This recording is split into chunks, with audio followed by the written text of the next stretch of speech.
Village food চ্যানেলে সবাইকে নমস্কার এবং স্বাগত। পাকা পটল বাড়িতে থাকলে অনেক সময়ই আমরা ফেলে দেই বা নষ্ট হয়। এভাবে পাকা পটলের এই রেসিপিটা তৈরি করে খেয়ে দেখুন। যারা পছন্দ করেন না তাদেরও ভালো লাগবে। আর এই রান্নাটা সম্পূর্ণ ব্যতিক্রমী স্বাদের একটি রান্না। সম্পূর্ণ ঘরোয়া মশলায় অল্প সময়েই তৈরি করে নিতে পারেন। পাকা পটলের দুই পাশের অংশ ফেলে দিয়ে হালকা একটু চেঁচে নিয়ে এরকম ছোটো ছোটো টুকরা করে নিয়েছি। আর ধুয়ে আনার পর সেই সাথে কিছু বাটা মশলাও রয়েছে। শুরুতেই পরিমাণ মতো তেল দিয়ে দিলাম।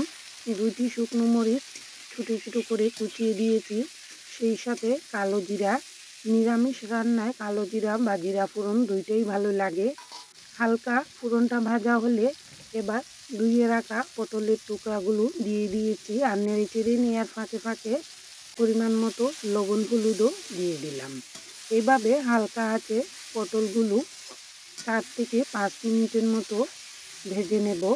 যেহেতু পাকা পটল তাই ঢেকে দিলাম না, ঢেকে দিলে আরও বেশি নরম হয়ে যাবে।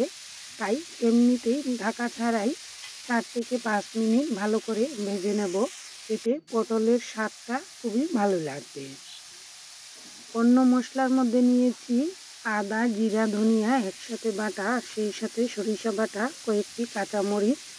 ঝালের পরিমাণ পটলের পরিমাণ অনুযায়ী দিলেই ভালো হয়। আর এই রান্নাটা অতিরিক্ত ঝাল না দিয়ে হালকা একটু মিষ্টি মিষ্টি স্বাদ হলে খেতে আরও বেশি ভালো লাগে। তবে শুকনো মরিচ বা সরিষা বাটা নিজেদের পছন্দ মতো দিয়ে দিতে পারেন। এখানে সরিষা বাটার পরিমাণ একটু বাড়িয়ে নিয়েছি, যেহেতু নিরামিষ রান্না মশলা বেশি দিলে খেতেও ভালো লাগে। আর সরিষার ঝাঁঝে এই পটলগুলো খেতে কিন্তু অসাধারণ লাগবে। হালকা কষানো বা ভাজা হয়ে আসার পর এবার মশলাগুলো দিয়ে দিয়েছি আর ঝালগুলো আস্তই রাখলাম। প্রয়োজনে যার যেমন ইচ্ছা পাতে ডলে নিয়েও খেতে পারবেন। এভাবে কষানো হয়ে গেল আরও 2 থেকে 3 মিনিট সামান্য একটু জল দিয়েছি।